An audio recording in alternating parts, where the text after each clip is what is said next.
কি নাম তোমার? বাড়ি কোন জায়গায়? পুলিশ কেন আনছে?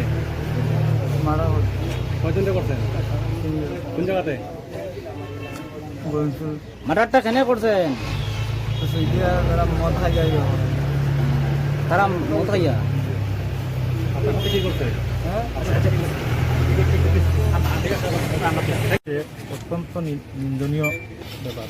এর জন্য আমরা মর্মাহত হাতির মালিক যারা আছি, তার যাতে প্রশাসন যাতে তার উপযুক্ত শাস্তি হয়, আমরা দাবি জানাই। তার যাতে ফাঁসি হয় এবং তার কারণে অন্য হাতির মাউথ